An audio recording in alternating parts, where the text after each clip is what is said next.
우리는 11월 첫째 주가 창립 기념 감사 예배를 드리는 주일입니다. 벌써 세월이 많이 지났습니다. 이럴 때가 되면 꼭 근본적인 문제를 한 번 더 생각을 하게 됩니다. 왜 교회를 주님이 세우셨을까? 뿐만 아니라 우리를 왜 예수 믿게 하셨을까? 성경에 보면 내가 믿고 누가 교회를 만든 것이 아니라 주님이 하셨다라고 기록을 하고 있습니다. 그럼 주님이 왜 하셨을까? 이런 생각을 해보는 시즌입니다. 창립 기념 감사 예배를 준비하는 이 시점에서. 그래서 우리가 연초에 교회의 모델이 되는 교회, 초대교회에 참으로 멋지게 주님 앞에 쓰임을 받았던 안디옥 교회, 수리아 안디옥 지역에 있는 안디옥 교회를 모델로 삼아서 그동안에 우리가 표도 정하고 진행해 왔습니다. 오늘 역시 근본적인 문제, 우리를 왜 세우셨을까? 교회를 왜 세우셨을까에 대한 답을 얻고자 초대교회 안디옥 교회를 살펴보게 되었습니다. 이 교회가 어떻게 활동을 했는가, 어떻게 살았는가를 연구하면 우리를 왜 세우셨는가의 답이 나오기 때문에 안디옥 교회의 이모저모를 오늘 소개해 드리려고 합니다. 첫 번째로, 안디옥 교회는 어떤 교회일까? 오늘 본문 11장 19절로 21절 내용을 보면 그때 스데반의 일로 일어난 환란으로 말미암아 흩어진 자들이 베니게, 구브로, 안디옥까지 이르러 유대인에게만 말씀을 전하는데 그 중에 구브로와 구레네 몇 사람이 안디옥에 이르러 헬라인에게도 말하여 주 예수를 전파하니 주 예수의 그들과 함께 하심에 수많은 사람들이 믿고 주께 돌아오더라고 했습니다.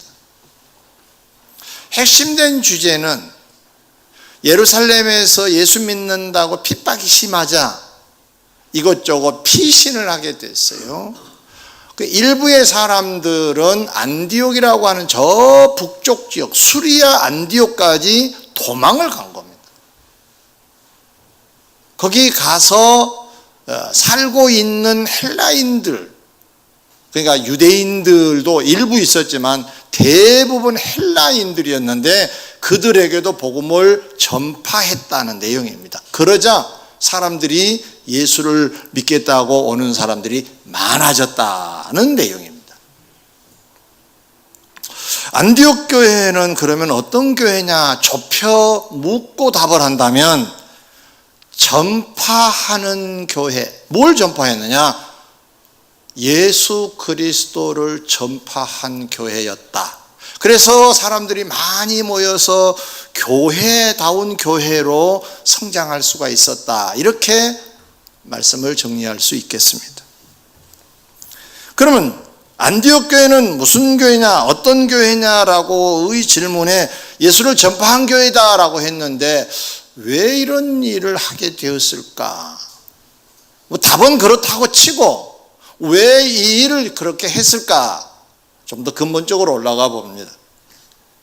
주님이 부활 승천하시면서 제자들에게 남기신 말씀이 마가복음 16장 15절에 소위 유언 같은 말씀을 남기시는데 이렇게 말씀하십니다. 너희는 온 천하에 다니며 만민에게 복음을 전파하라는 명령을 하셨습니다. 그 명령에 따라서 지금 안디옥 교회도 복음을 전파했다는 얘기가 됩니다. 사도 바울도 사도행전 9장 20절에 보니까 예수 믿는 사람들이 흩어져서 안디옥 지역, 다메섹 지역 이런 데 흩어졌다 그랬었지요, 방금 전에. 근데 이 사울이라고 하는 청년은 이것이 배가 아팠습니다. 예수 믿는다고 하는 것이 싫었습니다. 그래서 예수 믿는 사람들을 체포해서 구속시키고자 저 북쪽 지역에 있는 다메섹 지역까지 쫓아갔습니다.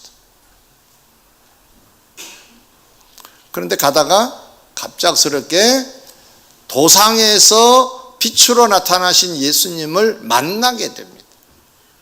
그리고 순간 눈이 멀어버려요. 그래서 활동할 수가 없으니까 어느 집에 들어가서 이제 머무르게 됩니다.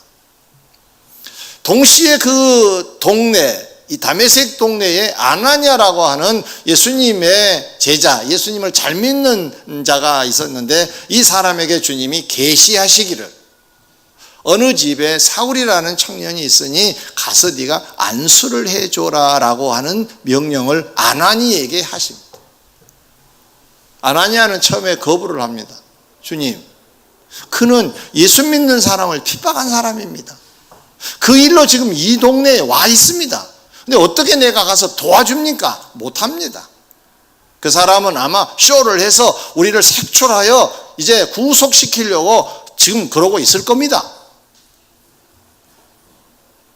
내가 택한 그릇이니 가서 너는 안수해 줘라 라고 말씀을 다시 하심으로 그는 예 알겠습니다 하고 갑니다. 그래서 가서 안수를 하자 눈이 열리게 돼서 앞을 보게 됐습니다. 그 후의 활동에 대하여 20절에 이렇게 말씀하고 있습니다. 즉시로 각 회당에서 예수가 하나님의 아들이심을 전파하니 그랬습니다.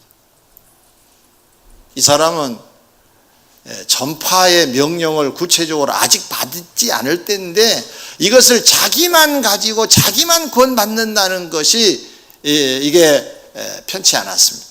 그래서 바로 소위 개종을 하고 나서 곧바로 예수는 하나님의 아들이심을 전파했다라고 했습니다. 뿐만 아니라 사도 바울은 훗날 사랑하는 제자 디모데에게도 디모데전서 4장 2절에 보면 너는 말씀을 전파하라. 때를 얻든지 못 얻든지 항상 힘쓰라고 할 정도로 전파에 목숨을 건 사람입니다. 그도 거슬러 올라가면 주의 명령이 계셨기 때문에. 사랑하는 성도 여러분, 성도는 교회를 부흥시키기 위한 배경에서도 복음을 전파해야 하겠지요. 그러나 이것이 사실상 근본적인 목적은 아닙니다. 전도는 부흥을 위한 수단과 방법이 아니에요. 복음을 전파하는 것은 명령이기 때문에 하는 거예요. 그러다 보면 부흥이 되겠죠. 부흥을 위하여 한다고 했을 때 그 가치는 조금은 떨어집니다. 명령이니까 해야 된다. 할렐루야. 자, 안디옥 교회에서 하는 일이 뭐였었느냐? 전파했다고 했지요. 그래서 수가 많아졌다 그랬지요. 그렇다면 이 거울에 우리를 비춰볼 때 우리가 해야 될 일이 분명해진 거죠. 우리 교회를 왜 세우셨을까?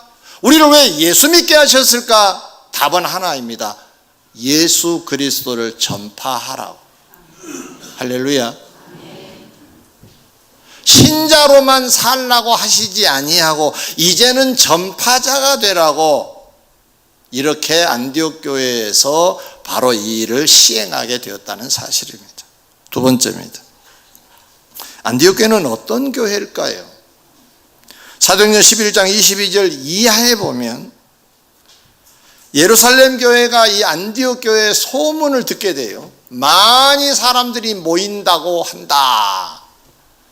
그럼 누군가 가서 좀 도와줘야 될 건데 그 전문가가 없어요. 그냥 그런 사람들이 모여서 그냥 예수는 하나님의 아들 정도로만 전해가지고 뭐 이게 체계가 아직 없습니다. 그래서 예루살렘에서는 바나바를 선택하여 보냅니다.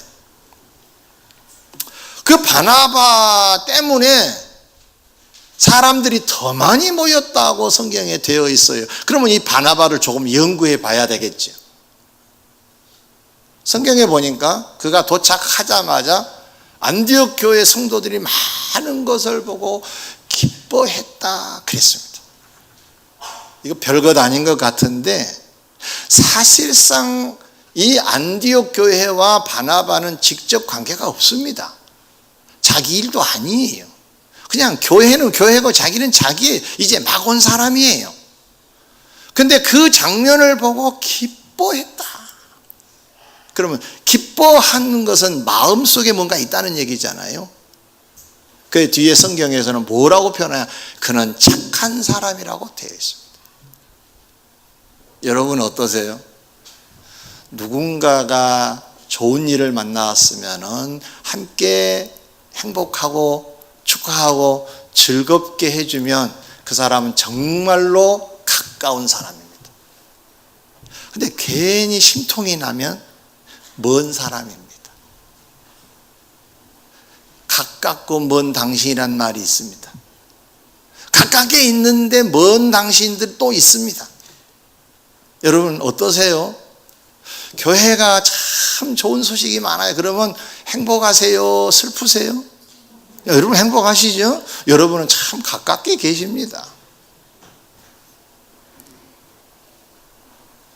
근데 이 마음이 착한 마음이 아니면 이럴 수 없습니다. 뿐만 아니라 성경 계속 읽다 보면 오늘 본문에도 나오는 내용인데 사람들이 너무 많고 자기 혼자 너무 감당하기가 힘이 들어. 그래서 자기가 알고 있는 사울을 찾으러 갑니다. 다소라는 지역으로 찾아가 꽤 거리가 됩니다. 가서 초청해 옵니다. 나랑 함께 이들을 가르칩시다 해서 1년간 작심을 하고 안디옥 교회 성도들에게 복음을 가르칩니다. 그러자 비로소 그들은 그리스도인이라 칭함을 얻게 되었다 그랬죠. 자, 이 장면도 참 놀랍습니다.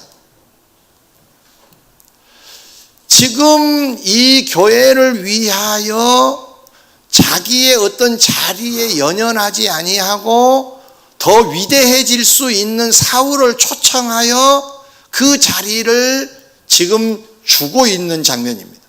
앞으로는 바나바와 사울 이렇게 부르지 아니하고 바울과 바나바 이렇게 이름이 바뀔 만큼 사실상 주님이 사울인 바울을 더 높이 쓰세요.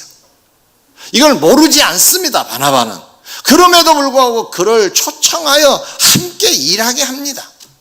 일 잘한 사람을 나보다 더 앞장 세워서 일하게 하는 사람 마음이 어떤 마음일까요? 넓은 마음 아닐까요? 누군가가 내 위에 일어설 것 같으면 내가 눌러야 된다라고 하는 것이 사회 보통 사람들의 마음들입니다. 근데 이 사람은 다른 사람이었어요. 말 그대로 정말로 착한 사람입니다. 기뻐한 장면이나 또는 그렇게 사울을 초청하여서 함께 가르치는, 그래서 그 자기의 절대자의 자리, 그 1인자의 자리를 비껴줄 수밖에 없을 만큼 그래도 상관없다라고 판단한 희생정신이 있는 바나바, 이 사람 때문에 수가 더 많아졌다고 했습니다. 그러면 이걸 좀 요약해 보지요. 물론 이것도 지금은 전파하고 있다고도 말할 수 있습니다. 그러나 저는 이렇게 표현하고자 합니다. 증인이 되었다. 예수를 나타내는 자가 되었구나, 이렇게 말하고 싶습니다. 그래서 오늘 두 번째 제목이 증인이 되라인데 여기서 따온 내용입니다.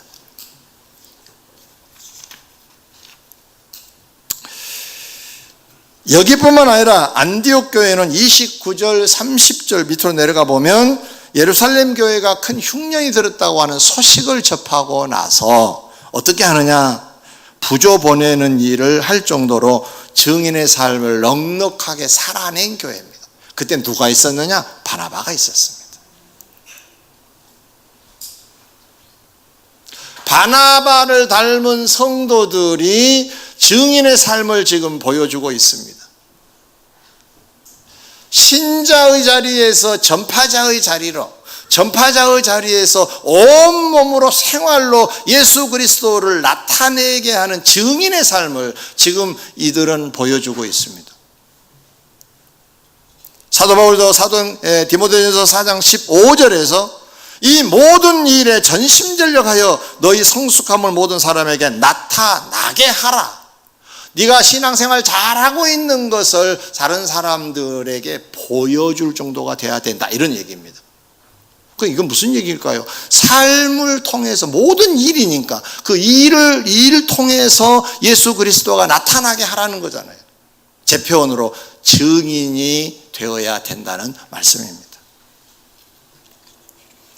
결국 전파자의 자리에만, 입으로만 예수 믿으세요가 아니라 몸으로 예수를 전달하는 자들이 되었다는 말입니다. 사랑하는 성도 여러분, 우리는 복음을 듣고 믿어져서 여민교회 성도가 지금 되어 이 자리에 와 있습니다. 그래서 믿는 자고 신자라고 부릅니다. 우리를 가리켜서. 그러나 주님은 신자의 자리에 있는 것을 기뻐하시지 않습니다. 잘 들으셔야 됩니다. 주님이 우리들에게 정말로 바라신 것은 그 다음 단계입니다. 전파자가 되라, 그리고 증인이 되라는 것입니다. 신자로 살아가는 것도 나쁘지 않지만 전파자 그리고 증인의 삶을 살아가는 걸 주님이 원하시기 때문에 우리는 이것이 목표가 되어야 된다 그 말. 그러면 증인의 삶이란 게 뭘까?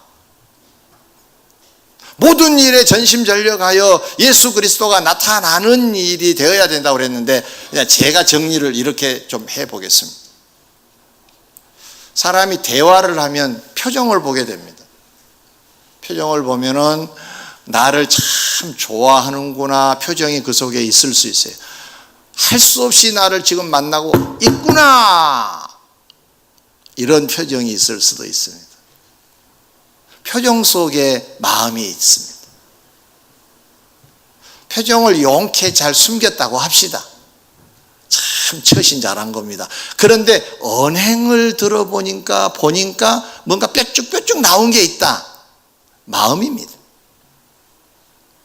그 사람이 앞으로 세울 원대한 계획을 들여다보니까 그 사람의 마음이 그 속에 있다는 걸 보여줄 수 있습니다. 향수를 뿌리는 분들을 보면 좋은 향수를 가령 칙칙칙칙 몇 방울 뿌리지 않았는데 그분들이 싹 지나가면 참 향이 좋습니다. 향수가 비싸고 좋은 것일수록 오래 갑니다. 그리고 독하지 않습니다. 어떤 사람은 들이 부어가지고 와가지고 코가 매운 사람이 있는데 그건 좀 그렇지요. 네, 살짝 해도 좋을 겁니다.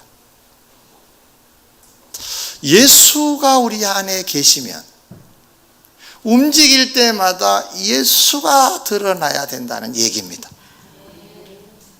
그게 증인의 삶입니다.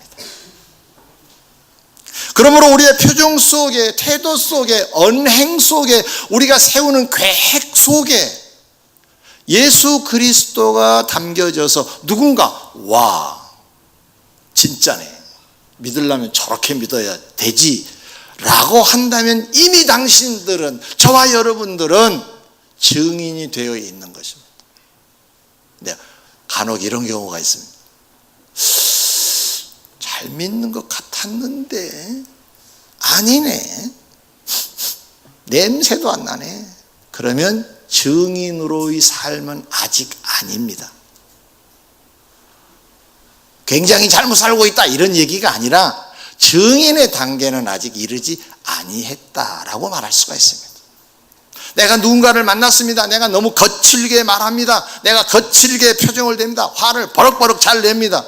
누가 나에게 예수의 향기가 난다고 말할 수가 있겠습니까? 이야, 어떻게 그걸 참으세요? 아니, 그런 시간에 어떻게 그런 말씀을 하세요? 역시 당신은 예수 믿는 사람이군요 하는 건 증인이 되고 있는 것입니다. 주님이 우리를 향하여 원하신 게 뭐냐? 전파자가 되는 것, 그리고 증인이 되는 거라 그랬습니다.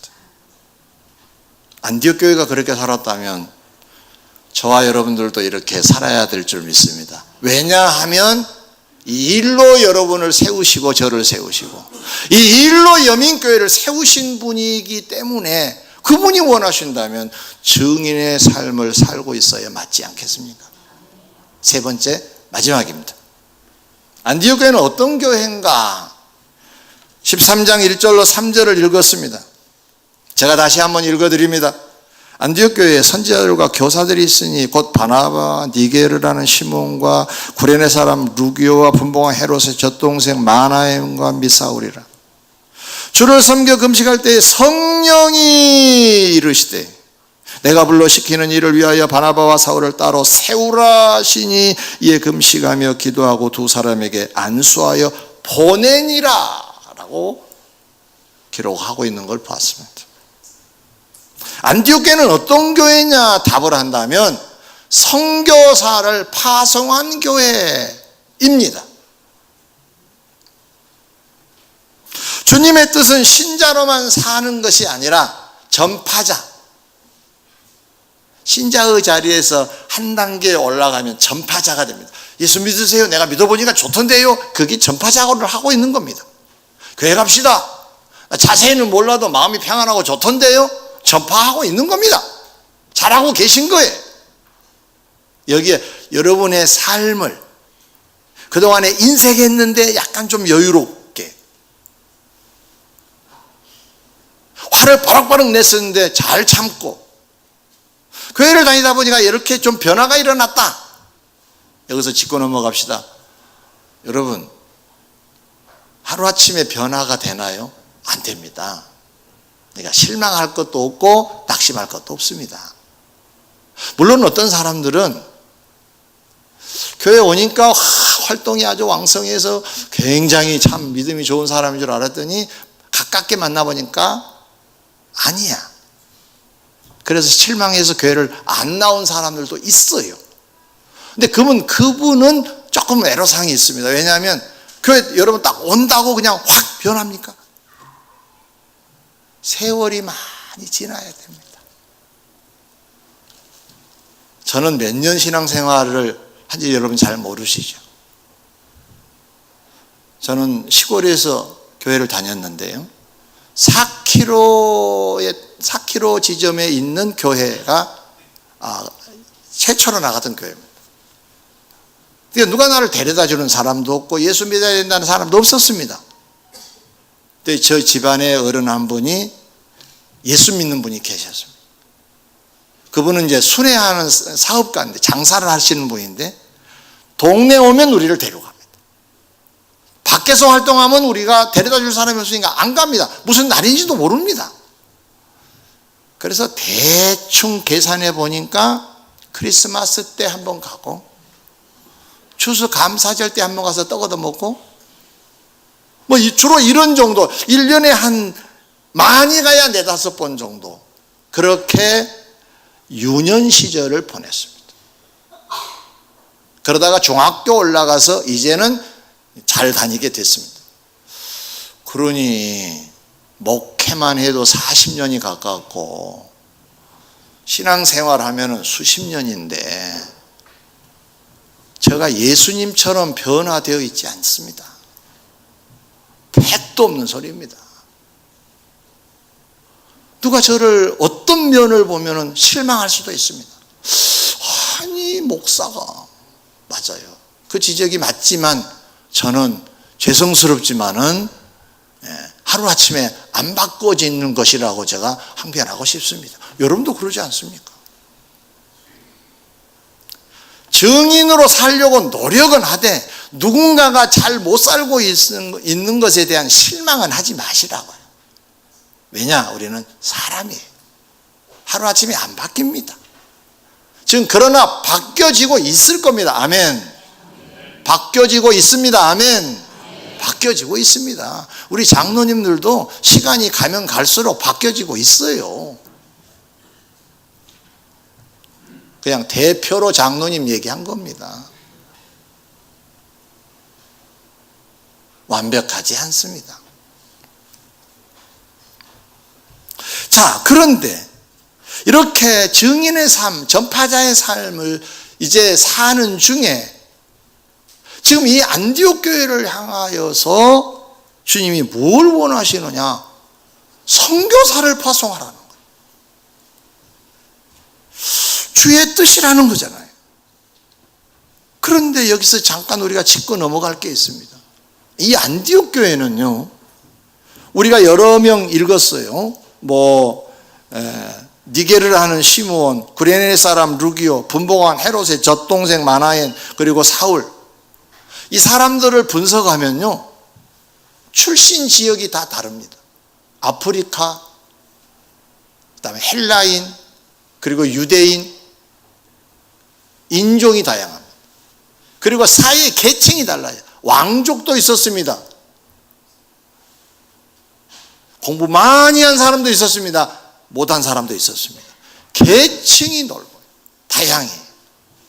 여기서 의견을 도출해낸다는 게 쉽지 않습니다.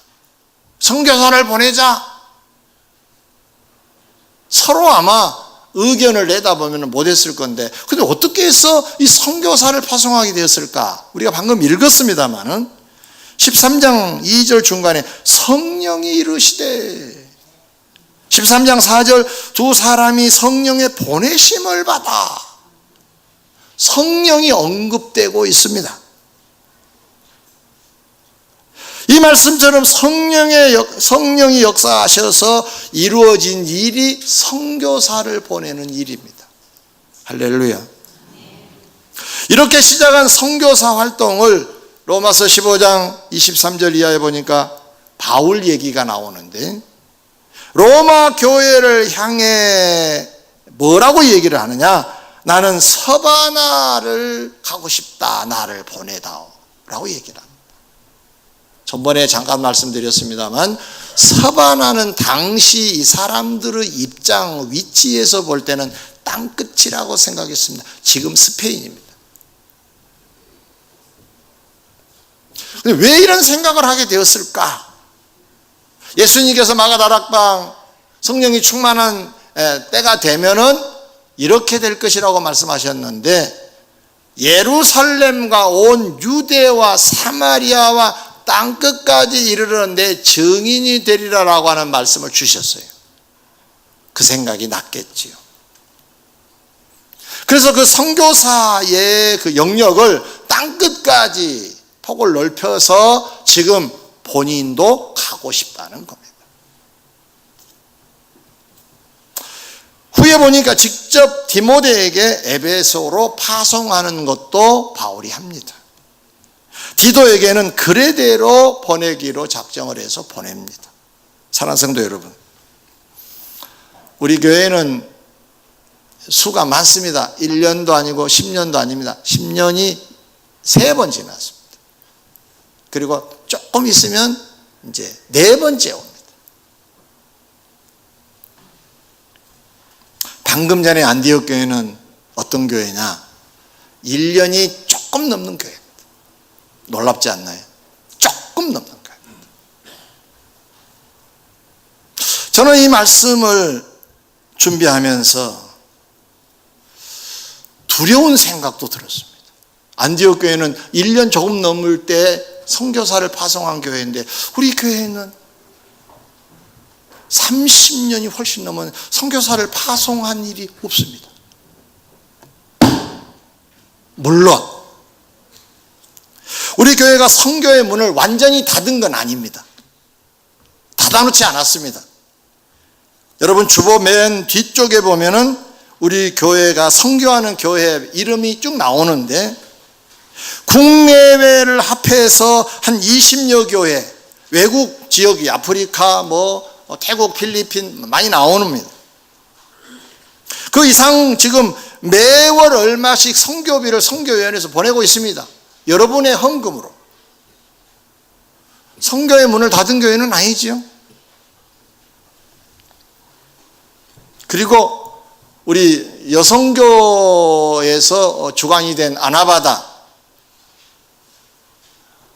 저분들의 뜻이 외국에 우리 교회 지교회라도 하나 세우면 좋겠다. 아주 거룩한 뜻이 모아져서 작년인가요? 여러분의 기금 중에 일부를 저 미얀마에 땅을 조금 사놨습니다. 아나바다가 했는데 우리가 했다 그러지는 좀 곤란하지 않습니까? 물론 물건을 사신 분들은 조금은 도움이 됐겠지요. 근데 그 선교지는 마치 우리 교회 출신인 전도사님이 외국 사람과 결혼을 했는데 미얀마 사람이에요.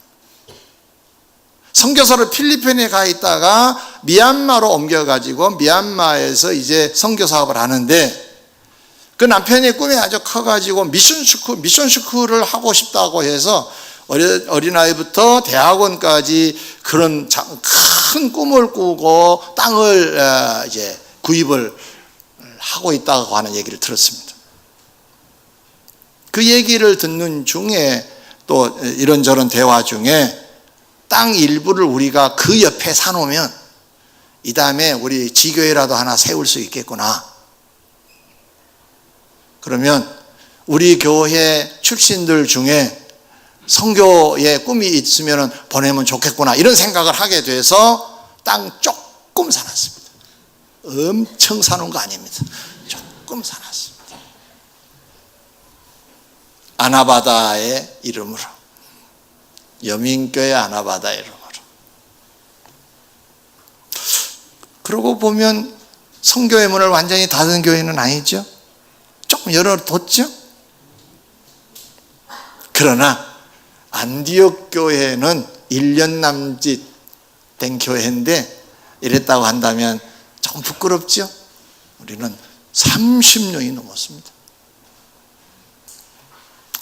이번 중국을 다녀오면서 많은 생각을 하게 됐습니다. 광활한 중국 땅, 이곳에 가도 저곳에 가도 십자가는 보이지 않았습니다. 물론 그 나라 정책이 아무 데라도 와서 개척을 하는 그런 나라가 아니어서 물론 그렇습니다. 한국에 선교사로 가고자 하는 사람들이 많이 대기하고 있습니다. 그리고 들어가서 선교도 했습니다. 그런데 발각되면은 퇴출됩니다. 우리도 수요 예배를 드리는데 찬송 소리가 흘러나가면은 공안에서 쫓아올 거라고 생각을 하고 누가 신고만 하면 쫓아온다고 합니다. 네. 그래서 찬송도 못 불렀어요. 사실은 그 호텔에서. 그래서 그냥 버스 안에서 그냥 우리끼리 문 다 닫아놓고 그렇게 예배를 드리기도 했습니다.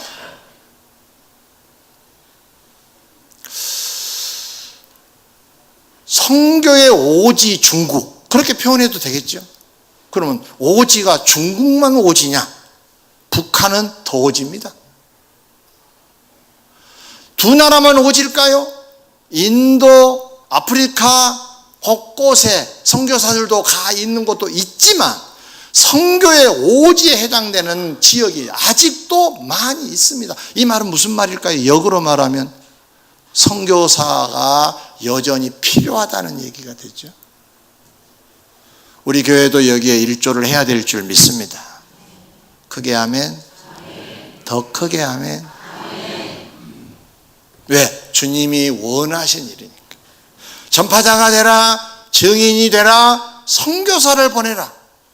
안디옥 교회가 성령의 지시로 보내졌다면 성령이 역사하시는 우리 교회에서 여전히 우리에게 이 일을 맡기고 계신 것 아니겠냐는 거예요. 그래서 제안합니다. 주보 중에 깜짝 놀란 소식이 하나 있었습니다. 선교사 후원자를 모집합니다. 이게 뭔 소린가 이거 깜짝 놀랐을 건데 설명해 드리고 마치겠습니다. 온 성도가 좀 동참했으면 하는 마음에서 월 10,000원 1년간만 해보자 하는 마음에서 제안을 한 겁니다. 오늘은 작정만 해주시고 그리고 다음 주에 오시면 이달 몫을 10,000원을 헌금하시면 좋을 것 같습니다. 단, 뭔 뜻인지 모르겠는데 하신 분은 다음의 뜻을 알 때 하셔도 됩니다. 교회를 좀 다니시고 선교에 그래도 맞아, 하나님이 그렇게 원하시는 일이야 라는 것이 깨달아지신 분들은 동참하십시오. 그래서 다 동참하시라고 10,000원을 책정했습니다. 물론 10,000원이 적은 액수는 아닙니다. 어떤 사람에는 큰 액수입니다. 그러나 대부분 사람들이 조금만 생활비를 절약하면 10,000원은 헌금할 수 있습니다. 가정당 아닙니다. 개인당입니다. 그렇게 하셔서 우리 한번 모으고, 하나님 우리 지금 선교사 우리 교회 출신 중에 누군가 가겠다면 보내려고 준비하고 있어요 하고 보고라도 잘 멋있게 드려야 되지 않을까 싶어서 제안한 겁니다. 동의하시면 아멘. 크게 아멘. 2층도 아멘. 안 돼, 그거 소리가 2층도 아멘. 예, 기도하겠습니다.